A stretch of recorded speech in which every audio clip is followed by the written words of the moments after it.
Pizza खाने का आज बड़ा ही मन हो रहा था, तो मैंने बनाया बहुत ही हेल्दी पिज़्ज़ा, वो भी घर में। और साथ में ही मैं आपको बताऊँगी कुकर में भी आप ये पिज़्ज़ा कैसे बना सकते हो। तो बारिश का टाइम चल रहा है दोस्तों, तो बाहर के फूड को अवॉइड करें, घर में ही ये हेल्दी पिज़्ज़ा बनाएँ। तो चलिए देखते हैं रेसिपी को कैसे बनाया।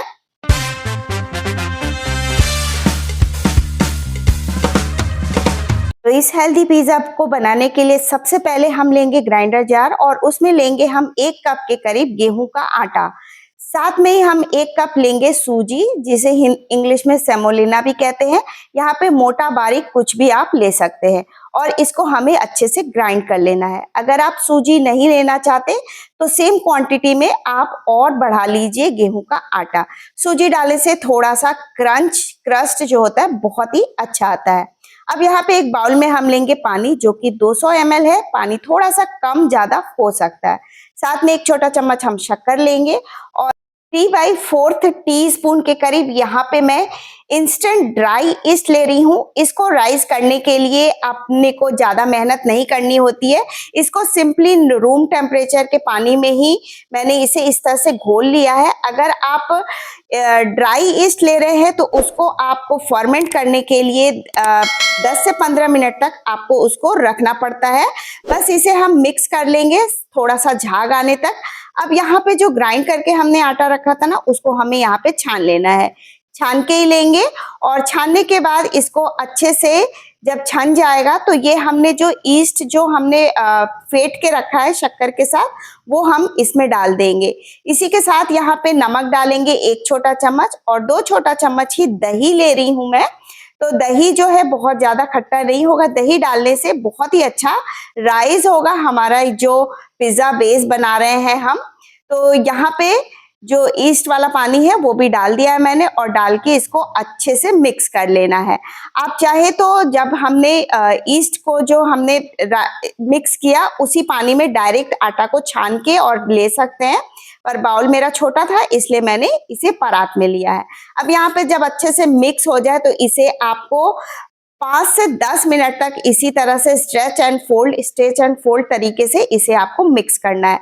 ज्यादा अच्छा होगा दोस्तों अगर आप इसे प्लेटफॉर्म पे ही निकाल के आप इसे मले तो ज्यादा बेटर होगा, बट मैंने इसे परात में ही किया है। साथ में जब अच्छे से ये फोल्ड एंड मिक्स जब हो जाए 2 मिनट के बाद, तो 2 बड़े चम्मच आपको यहाँ पे तेल डाल के इसको फिर से 5 से 10 मिनट तक इसी तरह से इसको फोल्ड एंड स्ट्रेच तरीके से करना है। तो इसका जो आटा होता है बिल्कुल इसी तरह से होता है। जब ये अच्छे से नीड हो जाएगा तब यहाँ पे मैं 4 फ्लेवर वाले पिज्जा बना रही हूँ, तो इसे 4 पार्ट में इसे डिवाइड कर दूंगी इस आटे को। अब यहाँ पे एक एक पोर्शन लेंगे और एक पोर्शन को लेके और इस तरह से इसको पीछे की तरह टक करते जाएंगे और ऊपर का जो पोर्शन है हमें यहाँ पे चिकना कर लेना है। तो मैं यहाँ पे बहुत ज्यादा बड़ा और या फिर बहुत ज्यादा छोटा पिज्जा नहीं बना रही हूँ, मीडियम साइज का यहाँ पे पिज्जा बना रही हूँ। तो इस तरह से मैं सारे टक करके ऊपर का मैंने कर दिया है। अब यहाँ पे एक कपड़ा डाल के इसको कम से कम आधे से 1 घंटे के लिए रेस्ट के लिए रखेंगे। तो आधे से 1 घंटे बाद जब ये रेस्ट पे जब ये हो जाएगा तो आप देख सकते हैं ये अच्छे से फूल जाता है। तो अब यहाँ पे अब क्या करना है हमको, मैं यहाँ पे ले रही हूँ ओडी का इको बेक पेपर। ये रीयूजेबल होता है और इसमें ही मैं सारा जो पिज्जा बेस है ना बनाकर रेडी करूंगी। इसको करने से एक फायदा ये होता है कि पिज्जा बेस को इसी पे रेडी करोगे ना, तो आपको जिसमें भी पिज्जा को बेक करना है, चाहे आप पैन में करो चाहे आप प्लेट में करो, आपको पिज्जा बेस को हैंडल करना इजी हो जाता है। ऊपर से मैंने थोड़ा सा मक्के का आटा का स्प्रिंकल किया है। इससे ना जो पिज्जा बेस जो होता है काफी क्रिस्पी क्रंच बहुत ही अच्छा आता है, इसलिए मैंने स्प्रिंकल किया है। अगर ना हो तो आप गेहूं का आटा या मैदा भी कर सकते हैं। अब यहाँ पे एक एक आप जो लोई हमने कट किया था उसको उठाएं और इस तरह से हाथों की मदद से इसे फैलाते चले। इसको आपको यहाँ पे कोई बेलना या कुछ भी नहीं करना है, सिर्फ हाथों से उंगलियों की हेल्प से ही आपको इसको फैलाना है। बीच में आपको सेंटर पार्ट आपको पतला रखना है और किनारे वाला जो पोर्शन है वो मोटा रहेगा, बिल्कुल जैसे इटालियन पिज्जा रहता ना, बिल्कुल उसी तरह से। अब जिस भी कंटेनर में आपको इसे बेक करने के लिए रखना है ना, उसका आप साइज ले ले, तो ये पता चले कि आपने ज्यादा बड़ा बना दिया और वो उसमें आ नहीं रहा है इसलिए। अब यहाँ पे कुछ पिज़्ज़ा मैं यहाँ पे कुकर में भी बेक करूँगी, कुछ मैं ओटीजी में भी बेक करूँगी।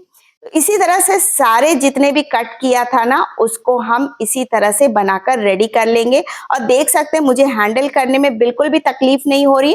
पेपर को ही उठा के मैं प्लेट पे भी रख रही हूँ, सब तरह से रख रही हूँ। अब इसे मुझे 15 से 20 मिनट तक और इसी को इसी तरह से छोड़ देना है रेस्ट के लिए। तो जब तक ये रेस्ट कर रहा है, हम अपनी जो टॉपिंग्स हैं रेडी कर लेंगे। तो यहाँ पे आप डिफरेंट डिफरेंट फ्लेवर्स की टॉपिंग्स आप रेडी कर सकते हैं। तो मैं यहाँ पे थोड़े से पनीर लिए हैं, चाट मसाला, इसी के ऊपर मैं स्प्रिंकल कर दूंगी कश्मीरी लाल मिर्च, इसी के साथ यहाँ पे हम डाल देंगे थोड़ा सा नमक और इसके बाद इसको हम अच्छे से मिक्स कर लेंगे। तो ये पनीर की टॉपिंग्स है जो कि खाने में बहुत ही बढ़िया फ्लेवर आता है। तो ये हमारी पनीर की टॉपिंग जो है बनकर तैयार हो गई है। दूसरी टॉपिंग्स मैं यहाँ पे थोड़े से टमाटर ले रही हूँ और साथ में ये बेसिल लीव्स है। तो इसका फ्लेवर ना पिज्जा में बहुत अच्छा आता है दोस्तों। अगर ना हो तो आप उसके बगैर भी बना सकते हैं, लेकिन हो तो जरूर लीजिएगा। इसी के साथ मैं थोड़े से बॉइल्ड कॉर्न ले रही हूँ और थोड़े से मैंने यहाँ पे प्याज के फ्लेक्स भी निकाल के रखे हैं। अब जैसे कि मैंने बताया मैं कुकर में भी बेक कर रही हूँ। तो कुकर ये थोड़ा सा मतलब छोटे मुंह वाला है, तो इसमें भी कर सकते हैं। तो मैं करके दिखा ही रही हूँ। चौड़े मुंह वाला हो तो और इजी हो जाता है। इसमें मैंने डाला है नमक, जो कि आपको रेत की तरह दिख रहा होगा, क्योंकि मैं कई बार इसमें बेक किए है मैंने। इसे फैला देंगे, इस पे आप रैक रख दीजिए थोड़ा सा हाइट देने के लिए, और इसकी जो ढक्कन में सीटी और जो रबर है वो निकाल देंगे। रेस्ट करने के बाद हमारा जो पिज्जा बेस है उसको आप इस तरह से फोक से या फिर नाइफ से इसके सेंटर में आप प्रिक कर दीजिए, जिससे कि ये फूले नहीं। अब इसका जो ऊपर वाला पार्ट है ना, जो मोटा वाला, उसे आप कच्चे दूध या फिर मेल्टेड बटर से इस तरह से आप ग्रीस कर ले।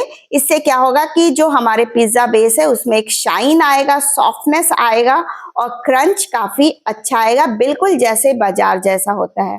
इसके बाद यहाँ पे पिज्जा पास्ता सॉस जो है वो हम लगा लेंगे। थोड़ा सा ऊपर में भी लगा देंगे, मतलब थोड़ा सा फैला देंगे। लगाना सेंटर में है, लेकिन ऊपर में भी थोड़ा सा लगा देंगे, जिससे कि देखने में बिल्कुल वही बाजार जैसा इटालियन पिज्जा, मार्केट में डोमिनोज जैसा हम खाते ना, बिल्कुल वैसा ही। तो सारे पिज्जा बेस में हम लगाकर रेडी कर लेंगे। अब यहाँ पे हमें क्या करना है, मोस्ट इम्पॉर्टेंट चीज जो पिज्जा की जान होती है वो होती है चीज। तो यहाँ पे चीज जो होती है पिज्जा में डाली जाती है, मोज़रेला चीज, वही मैंने डाला है। अगर ना हो तो आप यहाँ पे प्रोसेस चीज भी डाल सकते हैं, या चीज स्लाइस के भी छोटे छोटे पीसेस करके डाल सकते हैं। लेकिन जो बढ़िया यहाँ पे जो पुल आता है ना, वो मोज़रेला चीज से आता है। तो अच्छे से क्वांटिटी में भर दीजिए। तो पहला पिज्जा बेस मैंने पनीर वाला फिल करके रेडी कर लिया है। दूसरा इसी तरह से स्वीट कॉर्न जो बॉयल वाला लिया था वो भी हम यहाँ पे फैला देंगे। और ये स्वीट कॉर्न वाले पे मैं इसमें थोड़े थोड़े जो शिमला मिर्च होते हैं ना, ग्रीन वाले, पतले पतले स्ट्रिप्स में काट के रखे थे, वो मैं इसमें फैला दूंगी। तो ये दूसरा फ्लेवर हमारा तैयार हो गया है।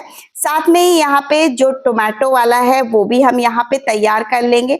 अगर आप कुछ भी टॉपिंग्स नहीं डालना चाहते हो ना, तो आप सिर्फ और सिर्फ यहाँ पे चीज डाल के चीजी वाला जो आता है ना, वो आप बनाकर तैयार कर सकते हो। उसी के साथ यहाँ पे मैंने अनियन का भी बना के यहाँ पे रेडी कर लिया है। अब यहाँ पे जो मैंने बताया आपको, ये देखो पेपर से उठा के मैंने इस तरह के केक का जो टिन होता है ना, उस पे मैंने रखा है, क्योंकि ये वाला बेक करूंगी मैं कुकर में। और क्योंकि जो कुकर है हमारा, उसमें प्लेट नहीं जा सकता, क्योंकि ऊपर का मुंह उसका छोटा है। तो केक टिन में करना इजी हो जाएगा। और अगर मैं इसे ओडी के इको बेक पे नहीं रखती तो मुझे उठाना करना थोड़ा सा मुश्किल हो जाता।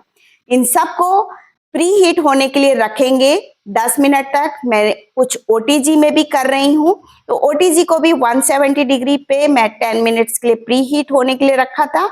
और जब प्री हीट हो जाएगा तो मैं पनीर वाला जो टॉपिंग्स वाला है वो कुकर में मैंने डाल दिया है। और बाकी के फ्लेवर्स जो है मैंने ओटीजी पे रखा है। कम से कम 15 मिनट तक, 15 से 16 मिनट आपको लग जाएगा। डिपेंड करता है आपका ओटीजी के ऊपर, उसके टेम्परेचर के ऊपर, क्योंकि सबके ओटीजी का अपना अपना, लेकिन एक स्टैंडर्ड जो है 170 डिग्री पे 15 मिनट्स में आपका बेक हो जाएगा। तो पिज्जा हमारा यहाँ पे बेक होके आ गया है। देख सकते हैं कितना बढ़िया यहाँ पे क्रंच दिख रहा है। अगर आप इसको और 5 से 10 मिनट तक थोड़ा और करते तो बहुत ही और अच्छा कलर आ जाता, बट मुझे बहुत ज्यादा क्रंच नहीं करना था। मैं इसे आपको कट करके भी दिखाऊंगी। बहुत ही बढ़िया इसका जो जो क्रिस्पीनेस है, सॉफ्टनेस है, मैंने क्रिस्प थोड़ा कम रखा है, सॉफ्टनेस पे मैंने ज्यादा ध्यान दिया है, इसलिए मैंने थोड़ा सा 2-4 मिनट कम किए हैं। अगर आपको क्रिस्पी अगर आपको चाहिए तो 2-4 मिनट आप और इसे बेक कर लीजिएगा। और देख सकते हैं मोज़रेला चीज डालने से कितना बढ़िया फूल आया है। तो अगर मोज़रेला चीज नहीं हो तो कोई दिक्कत नहीं है, आप प्रोसेस चीज से भी कर सकते हो। थोड़ा सा फूल कम आएगा बट आपका काम उसमें भी हो जाएगा। और सॉफ्टनेस देख सकते हैं आप, कितना बढ़िया सॉफ्ट ब्रेड जो है हमारा बनकर तैयार हुआ है। जो पिज्जा बेस है कितना बढ़िया बनकर तैयार हुआ है। घर में ही हम बहुत ही आसान तरीके से बनाकर तैयार कर सकते हैं। बारिश का टाइम है दोस्तों, घर पे ही सारी चीजें बनाएं। बनाना बहुत ही आसान है। और यहाँ पे जो कुकर वाला है ये भी हमारा बेक हो गया है। तो इसको भी मैंने ज्यादा क्रंच नहीं रखा है, क्योंकि मैंने पहले बताया थोड़ा सा सॉफ्टनेस पे मुझे सॉफ्ट वाले चाहिए थे, क्रंच नहीं चाहिए थे। तो अगर आपको क्रंच ज्यादा चाहिए तो कुकर वाला जो है ये 25 से 30 मिनट आपको लग जाएगा इसको बेक होने में। तो आप 5-10 मिनट और इसको रख सकते हो। ओटीजी में आपको 15 मिनट में हो जाएगा और यहाँ कुकर में आपको 25 से 30 मिनट लग जाएगा। इसको भी कट कर लेंगे और इसको भी। तो अगर आपको रेसिपी मेरी अच्छी लगी हो तो लाइक और कमेंट जरूर कीजिएगा। चैनल को सब्सक्राइब नहीं किए हैं तो चैनल को सब्सक्राइब करके बेल आइकन जरूर प्रेस कीजिएगा। फेसबुक पे देख रहे हैं तो पेज को फॉलो करना बिल्कुल ना भूलें दोस्तों। रेसिपी आप अपने फैमिली फ्रेंड के साथ जरूर शेयर करें। अच्छी लगी हो तो लाइक जरूर करें। Till then guys, bye bye.